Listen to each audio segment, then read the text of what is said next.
नमस्कार, स्वागत है आप सभी का अपने उत्तराखंड बुलेटिन में। आपके साथ मैं हूं अमीषा यादव। बढ़ते हैं खबरों की ओर। उत्तराखंड में आगामी विधानसभा बजट सत्र की तैयारियां जोरों शोरों से चल रही है। संभावना जताई जा रही है कि 17 फरवरी से बजट सत्र आहूत हो सकता है, जिसे देखते हुए उत्तराखंड सरकार ने भी तैयारियां तेज कर दी है। सरकार जन भावनाओं के अनुरूप बजट बनाने की कवायद में जुटी है। अभी तक विधानसभा बजट सत्र की तिथि और जगह तय नहीं की गई है। उससे पहले ही विधानसभा अध्यक्ष रितु भूषण खंडूरी ने राज्य सरकार से देहरादून में ही विधानसभा बजट सत्र करवाने का निवेदन किया है। जी, वो तो अब सीधे हम लोग अगले साल में पहुंच गए हैं। और वैसे भी देखिए, गैरीसैंण में हम लोग ग्रीष्मकालीन सत्र की बात करते हैं। जैसे आपने कहा, तो ग्रीष्मकालीन तो अब आने वाला है, अब आएगा। तो जैसे आपने कहा, बिल्कुल सत्र जो है बजट सेशन यहाँ पर होगा। मैम, एक सवाल है कि जो करेंगे, फिर जो असुविधा आएगी वो हम सभी को आएगी। और अभी भी मैं निर्णय नहीं ले रही हूँ, इसीलिए आपको बुलाया गया है। मैं सरकार से निवेदन कर रही हूँ। ये मेरा निर्णय बिल्कुल नहीं है कि गैरीसैंण में होना चाहिए कि देहरादून में होना चाहिए। मैं अपनी परिस्थिति सरकार को बता रही हूँ और अपनी स्थिति बता रही हूँ। अगर ऐसा आदेश आएगा या ऐसी बात होगी, आपस में बैठ के कैबिनेट में ये निर्णय होगा, तो फिर हम उसी तरह से कार्य करेंगे। लेकिन इस वक्त स्थिति हमारे लिए थोड़ा सा वहाँ डिफिकल्ट है। लेकिन अगर सरकार इस तरह का निर्णय लेती है तो फिर दौड़ेंगे। लेकिन मैं निवेदन फिर भी दोबारा से करना चाहूँगी कि यहाँ हम इस वक्त पूरी तरह से तैयार हैं और बजट सेशन है, जब अच्छे से तरीके से यहाँ पर हो सकता है, तो इसलिए निवेदन ही रहेगा। गणतंत्र दिवस पर विभिन्न जो झांकियां उत्तराखंड की निकाली गई थी, अब उसको लेकर मुख्यमंत्री धामी से मुलाकात की है कलाकारों ने।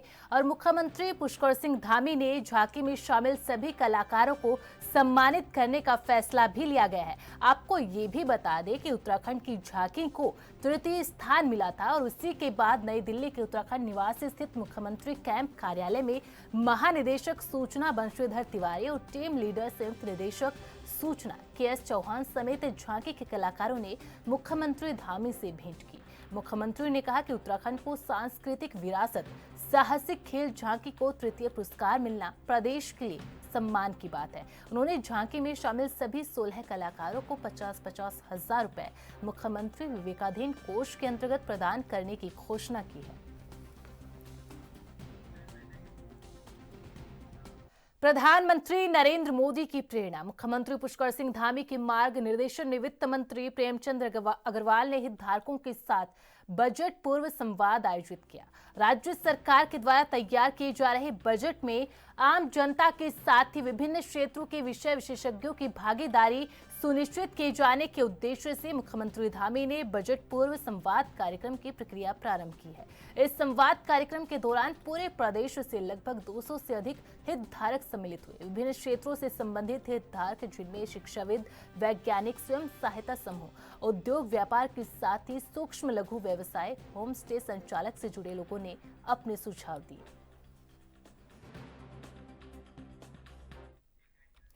प्रधानमंत्री नरेंद्र मोदी का उत्तराखंड से प्रेम किसी से छुपा नहीं है। पीएम मोदी बद्री केदार में अगाध आस्था रखते हैं। इसके साथ ही उत्तराखंड से पीएम मोदी का भावनात्मक रूप से जुड़ाव भी किसी से छुपा नहीं है। पीएम मोदी अक्सर अपने भाषणों में उत्तराखंड का जिक्र करते हैं। वहीं केंद्र सरकार की नीतियों में उत्तराखंड से पीएम मोदी का लगाव भी साफ दिखता है। अब एक बार फिर से पीएम मोदी उत्तराखंड में शुरू हुई एक नई पहल को रफ्तार दे सकते हैं। ये पहल शीतकालीन 4 धाम यात्रा की है।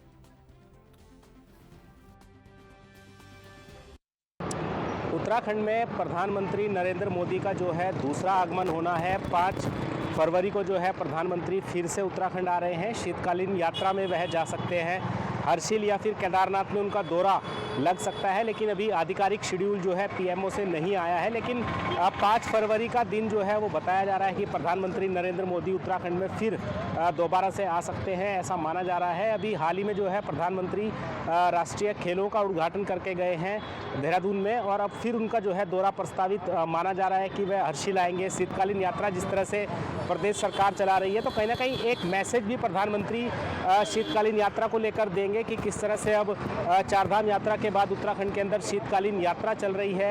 यात्रा को सुगम बनाने के लिए उत्तराखंड सरकार के जो काम है उसको सराहा जाएगा और प्रधानमंत्री के साथ लगातार जिस तरह से उत्तराखंड का संबंध है तो कहीं ना कहीं यह भी दर्शाता है कि प्रधानमंत्री उत्तराखंड को काफ़ी तवज्जो देते हैं। इसी वजह से जो है उनका एक हफ्ते के अंदर अंदर जो है दूसरा उत्तराखंड के अंदर दौरा प्रस्तावित हो रहा है। तो कहीं ना कहीं उत्तराखंड के अंदर भी इससे अच्छा खासा माहौल बनता दिखाई दे रहा है, क्योंकि एक तरफ जहां चारधाम यात्रा खत्म होने के बाद अब शीतकालीन यात्रा जो है प्रदेश के अंदर चल रही है और मुख्यमंत्री पुष्कर सिंह धामी अनेकों प्रयास जो है शीतकालीन यात्रा को लेकर कर रहे हैं, तो कहीं ना कहीं वह जो है सुगम होती दिखाई दे रही है। देहरादून से कैमरा पर्सन दिनेश कुमार के साथ अभिनव नायक, एएनबी न्यूज। अल्मोड़ा में 38वें राष्ट्रीय खेलों के तहत योगासन प्रतियोगिता का शुभारंभ कैबिनेट मंत्री रेखा आर्या ने किया। यह प्रतियोगिता 31 जनवरी से 4 फरवरी तक चलेगी, जिसमें 22 राज्यों के 171 खिलाड़ी हिस्सा ले रहे हैं। प्रतियोगिता 5 श्रेणियों में आयोजित की जाएगी, जिसमें ट्रेडिशनल योगासन, आर्टिस्टिक योगासन, single artistic pair, rhythmic pair और आर्टिस्टिक ग्रुप शामिल है। इन सभी श्रेणियों में कुल 66 पदक दिए जाएंगे, जिसमें 22 स्वर्ण पदक, 22 रजत पदक और 22 कांस्य पदक शामिल है। देखिए, मैं आज अपने अल्मोड़ा वासियों को बहुत शुभकामनाएं देती हूं कि आज जनपद अल्मोड़ा जो है वह योगासना का मेजबानी कर रहा है। 38 नेशनल गेम का एक महत्वपूर्ण इवेंट जो है योगासना है और उसकी मेजबानी जो है अल्मोड़ा के द्वारा, यानी कि एक पहाड़ी और सांस्कृतिक जनपद से होना बहुत ही शुभ संकेत है। निश्चित रूप से आने वाले समय में जिस प्रकार से 38वें राष्ट्रीय खेलों के इवेंट्स आज जैसे योगासना यहाँ पर अल्मोड़ा में हो रहा है, पिथौरागढ़ में बॉक्सिंग आज शुरुआत हो रही है, तो मैं समझती हूँ कि बहुत शुभ संकेत है आने वाले समय के लिए भी। जैसे हमारे माननीय प्रधानमंत्री जी ने कहा है कि अब जो है खेल जो है वो करियर की ओर अग्रसर हो चुका है, तो मैं यही उम्मीद करती हूँ कि हमारे बच्चे इसमें बेहतरीन प्रदर्शन देते हुए अपने करियर के रूप में योगासना को भी अपनाएंगे और अपने बॉक्सिंग को भी अपनाएंगे और अलग अलग इवेंट्स में जहाँ जहाँ हमारे खिलाड़ी पार्टिसिपेट कर रहे हैं, निश्चित रूप से ये उनके करियर में चार चांद लगाने का काम करेगा। तो मैं बहुत शुभकामनाएं देती हूँ। आज 22 राज्यों ने इसमें पार्टिसिपेट किया है अपने जनपद अल्मोड़ा में और अपनी सांस्कृतिक नगरी से जुड़ने का भी उनको एक सुनहरा अवसर मिला और जिस प्रकार से अनुकूलित वातावरण है वो उनके लिए बहुत अच्छा जा रहा है, तो मैं बेहद शुभकामनाएं देती हूँ। लौटेंगे एक छोटे से ब्रेक के बाद।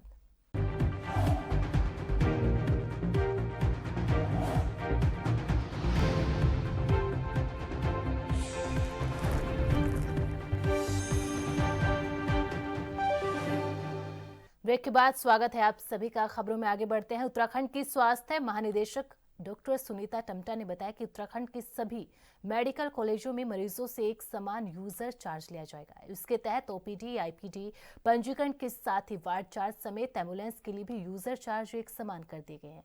साथ ही बताया कि नए आदेश के बाद अब सभी मेडिकल कॉलेजों से जुड़े अस्पतालों में ओपीडी पंजीकरण का शुल्क 20 रुपए रहेगा, जबकि भर्ती के लिए आईपीडी पंजीकरण शुल्क 50 रुपए किया गया है।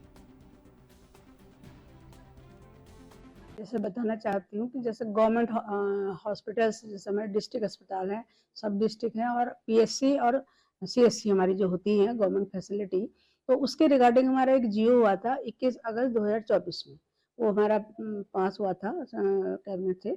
उसमें हमारी जो दरें हैं वो फिक्स कर दी गई थी। पहले थोड़ा डिफरेंट थी, अब हमारी जो दरें निश्चित की गई हैं वो पीएससी और सीएससी, मतलब जो प्राइमरी हेल्थ सेंटर और कम्युनिटी हेल्थ सेंटर में हमारी जो है 10 रुपये यूजल 10 रुपये पर्ची के जो है ओपीडी चार्जेस हैं और डिस्ट्रिक्ट और सब डिस्ट्रिक्ट में हमने जो है 20 रुपये कर दिए।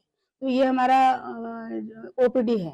ऐसे हमारा इंडोर का भी हमारे जो चेंजेस हुए हैं, ये हमारे जो भर्ती मरीज हैं तो 3 दिन तक तो हमारे कोई उसमें चार्जेस नहीं होते हैं डिस्ट्रिक्ट और सब डिस्ट्रिक्ट में, लेकिन 3 दिन के बाद जो है ये हम लोगों के जो दरें हुई हैं, जो पीएससी में हम लेंगे 10 रुपये प्रति दिन और जो सामुदायिक में 15 रुपये प्रतिदिन और डिस्ट्रिक्ट और सब डिस्ट्रिक्ट में जो हम लेंगे वो 25 रुपये प्रतिदिन। तो ये हमारी जो दरें हैं वो निर्धारित। तो ये हमारा जियो भी पास हुआ था, इसके रिगार्डिंग हमारे जिलों को सूचना दी। उत्तराखंड विधानसभा में इस बार बजट सत्र पूरी तरह से पेपरलेस होगा, जिसे डिजिटल प्लेटफॉर्म ई नेवा के जरिए संचालित किया जाएगा। विधानसभा अध्यक्ष रीतू खंडूड़ी ने प्रेस वार्ता में बताया कि यह कदम पर्यावरण संरक्षण और डिजिटल क्रांति की दिशा में एक महत्वपूर्ण कदम है। साथ ही कहा कि यह सत्र पूरी तरह से तकनीक आधारित होगा, जिसके विधायकों को कागज के बिना ही सभी दस्तावेज उपलब्ध होंगे। वहीं इस मुद्दे पर कांग्रेस के प्रदेश प्रवक्ता डॉक्टर प्रतिमा सिंह ने सरकार पर निशाना निशाना साधते हुए कहा कि पेपरलेस बजट, डिजिटल सत्र की बात करने वाली सरकार गैरसैंण जाने से बच क्यों रही है। कि बिल्कुल मैं ये बहुत अच्छी बात है और एनवायरनमेंट के लिए भी बहुत अच्छी बात है कि पेपरलेस बजट और डिजिटल की बात पुष्कर सिंह धामी जी कर रहे हैं। लेकिन इस बार फिर से देहरादून से बाहर निकलने का उनका कोई मन नहीं है और गैरसैंण जो आपने शीतकालीन राजधानी बनाने का जो है कार्य किया था, उसके बाद आप गैरसैंण नहीं जाते हैं, तो ये जनता के साथ आप जनता के विश्वास के साथ धोखा करने का कार्य करते हैं और हर बार धामी जी कोई ना कोई बहाना ऐसा ढूंढ लेते हैं कि उन्हें देहरादून में ही रहना पड़े। और क्योंकि यहाँ पे बात बजट की है तो बिल्कुल प्रदेश का बजट है तो आम नागरिक होने के नाते मेरे मन में भी कुछ सवाल हैं और कुछ बातें हैं जो मैं मुख्यमंत्री से कहना चाहती हूँ कि ये बजट होगा ये या सिर्फ एक इवेंट होगा, क्योंकि भारतीय जनता पार्टी के लिए हर कार्यक्रम सिर्फ एक इवेंट होता है, चाहे वो कुंभ हो गया हो, चाहे वो राष्ट्रीय खेल हो गए हो, चाहे कोई पॉलिटिकल जो कार्यक्रम है वो भी। तो क्या इस बजट में महिलाओं के लिए कुछ प्रावधान होंगे, क्योंकि आज महिलाएं सबसे ज्यादा महंगाई से परेशान हैं। जो बेरोजगार युवा हैं, जो बेरोजगारी से परेशान है, क्या उनके लिए स्वरोजगार से लेकर के रोजगार के लिए कोई बातें कही गई होंगी? वो किसान जो जंगली जानवरों की वजह से परेशान है, उनके बारे में इस बजट में वो क्या बोलेंगे और क्या कहेंगे, ये भी देखने का विषय है। दूसरी महत्वपूर्ण बात है, जिस तरीके से स्मार्ट सिटी के नाम पे घोटाले हो रहे हैं, तो क्या उन घोटालेबाजों को लेकर के कुछ उसमें ऐसी नियमावली या ऐसा कुछ प्रावधान लेंगे कि भ्रष्टाचारियों के खिलाफ जो है नकेल कसने का कार्य पुष्कर सिंह धामी जी सरकार करे? उत्तराखंड में आगामी वित्तीय वर्ष 2025 से 26 के लिए विधानसभा बजट सत्र आयोजित होने जा रहा है। हालांकि अभी तक विधानसभा बजट क्षेत्र की तारीखों का ऐलान नहीं हुआ, लेकिन संभावना जताई जा रही है कि 15 फरवरी के बाद विधानसभा बजट सत्र आयोजित किया जाएगा। और विधानसभा अध्यक्ष की ओर से देहरादून में बजट सत्र कराने के अनुरोध के बाद सवाल उठने शुरू हो गए। कांग्रेस विधायक एवं पूर्व नेता प्रतिपक्ष प्रीतम सिंह ने कहा कि बजट सत्र कहां कराया जाए, इसको लेकर जो विरोधाभास की स्थिति उत्पन्न हुई वो सरकार और विधानसभा अध्यक्ष के बीच की है। लेकिन ऐसा लग रहा है कि सरकार विधानसभा अध्यक्ष के बीच कोई समन्वय नहीं है। हालांकि मुख्यमंत्री धामी ने इस बाबत घोषणा की थी कि गैरसैंण में 10 दिन का बजट सत्र आहूत किया जाएगा। कि बिल्कुल मैं ये बहुत अच्छी बात है और एनवायरनमेंट के लिए भी बहुत अच्छी बात है कि पेपरलेस बजट और डिजिटल की बात पुष्कर सिंह धामी जी कर रहे हैं। लेकिन इस बार फिर से देहरादून से बाहर निकलने का उनका कोई मन नहीं है और गैरसैंण जो आपने शीतकालीन राजधानी बनाने का जो है कार्य किया था, उसके बाद आप गैरसैंण नहीं जाते हैं, तो ये जनता के साथ आप जनता के विश्वास के साथ धोखा करने का कार्य करते हैं और हर बार धामी जी कोई ना कोई बहाना ऐसा ढूंढ लेते हैं कि उन्हें देहरादून में ही रहना पड़े। और क्योंकि यहाँ पे बात बजट की है तो बिल्कुल प्रदेश का बजट है तो आम नागरिक होने के नाते मेरे मन में भी कुछ सवाल हैं और कुछ बातें हैं जो मैं मुख्यमंत्री से कहना चाहती हूँ कि ये बजट होगा ये या सिर्फ एक इवेंट होगा, क्योंकि भारतीय जनता पार्टी के लिए हर कार्यक्रम सिर्फ एक इवेंट होता है, चाहे वो कुंभ हो गया हो, चाहे वो राष्ट्रीय खेल हो गए हो, चाहे कोई पॉलिटिकल जो कार्यक्रम है वो भी। तो क्या इस बजट में महिलाओं के लिए कुछ प्रावधान होंगे, क्योंकि आज महिलाएं सबसे ज्यादा महंगाई से परेशान हैं।